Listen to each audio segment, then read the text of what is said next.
The Augustan as, जो कि हम लगभग मानते हैं कि 1700 से 1745 के बीच रहा था, और इसको हम ऐसे भी कहते हैं कि 18th सेंचुरी का जो फर्स्ट हाफ था। The Augustan age is one of the remarkable literary ages of English literature. English literature का एक रिमार्केबल एज रहा। It is considered to be existed in the first half of the 18th century. This age was famous for its satirical verse. ये as जो था सेटायरिकल verse के लिए काफ़ी ज़्यादा जाना गया। सेटायरिकल मतलब होता है व्यंग्यात्मक, यानी जब हम किसी के ऊपर मॉक करते हैं, किसी का उपहास मजाक बनाते हैं। It also witnessed the development of the novel and the use of melodrama, यानी इसके अलावा इसमें नॉवेल के डेवलपमेंट को भी रिमार्क करा गया और साथ ही साथ मेलोड्रामा जॉनर नहीं।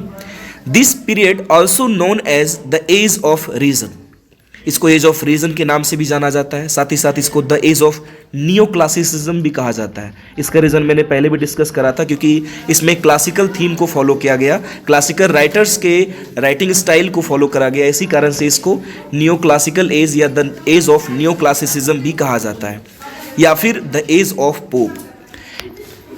The works of this period were mostly inspired by the political context of the age.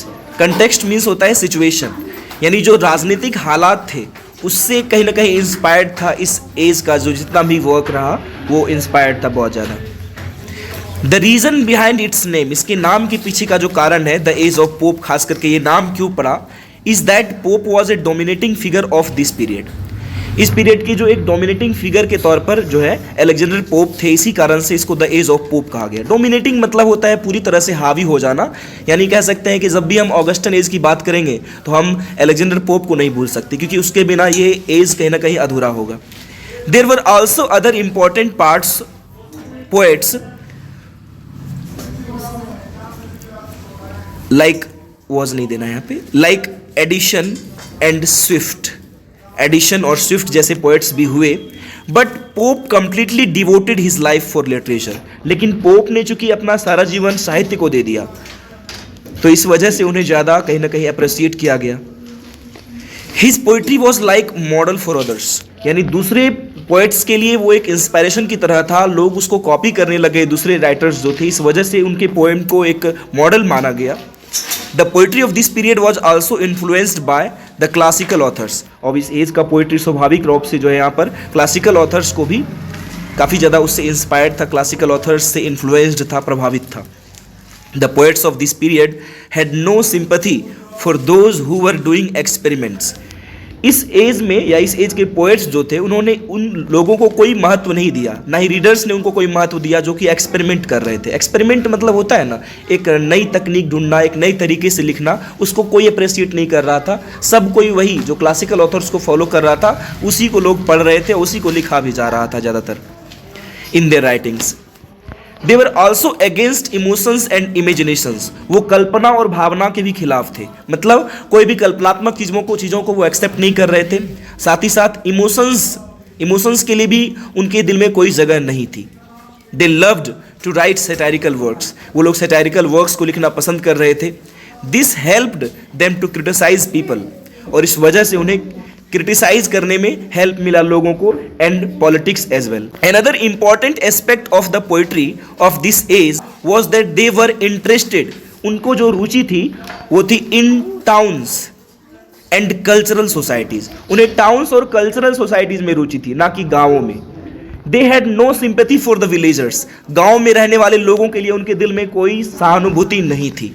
Neither they loved nature nor they praised its beauty, ना ही वो नेचर से प्रेम करते थे, प्रकृति से उनका कोई लगाव नहीं था।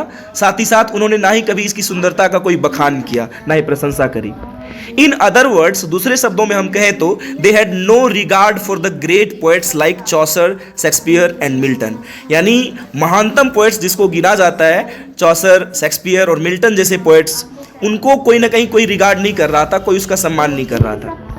The poetry of this age gave more importance to form, यानी रूप को ज़्यादा महत्व दिया गया कि किस पैटर्न में लिखा जा रहा है, देन द सब्सटेंस, क्या लिखा जा रहा है कोई मतलब नहीं, किस तरीके से लिखा जा रहा है वो ज़्यादा देखा जा रहा था।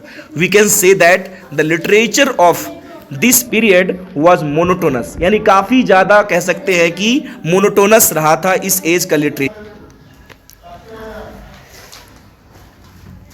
There was no deep meaning of either poetry और प्रोज, कोई गहरा अर्थ नहीं था ना ही पोइट्री का और ना ही प्रोज का।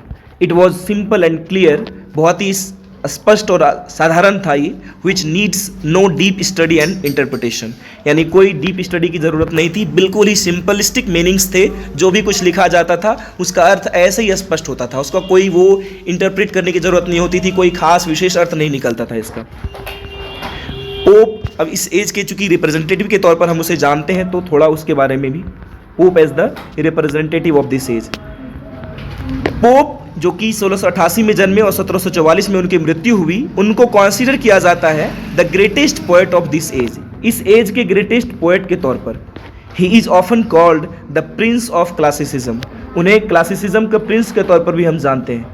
His life was nothing less than a disease, उनका जीवन कहीं ना कहीं कह सकते हैं कि ग्रसित रहा था, उनका जीवन, वो बहुत सारी बीमारियों से भी ग्रसित रहे थे। कहा जाता है कि उनको जीवन में बहुत सारी यातनाओं का, परेशानियों का सामना करना पड़ा था, ट्यूबरकुलोसिस जैसी बीमारी थी उन्हें।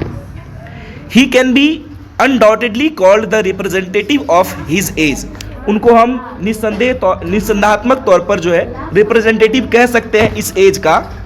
लाइक चौसर की तरह ही डोमिनेटेड द 18th सेंचुरी, वो 18th सेंचुरी पर पूरा हावी रहे। हिज मोस्ट रिप्रेजेंटेटिव पोएम, उनकी जो सबसे ज़्यादा कह सकते हैं फेमस पोएम रही थी, the rape of the lock, got so much appreciation, उसको उतना ज़्यादा अप्रिशिएशन मिला that many writers followed his writing style, कि बहुत सारे राइटर्स ने उसके राइटिंग स्टाइल को फॉलो किया। It became the fashion of this age, इस एज का एक फैशन बन गया, एक शैली बन गया।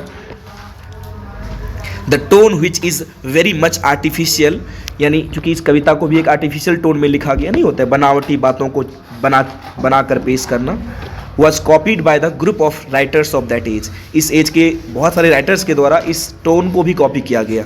दिस इज़ द रीज़न, यही कारण है that the rape of the lock is considered as the representative poem of this age, यही कारण है कि रेप ऑफ द लॉक को एक रिप्रेजेंटेटिव पोएम के तौर पर देखा जाता है इस एज के। That was about the age of reason. Thank you.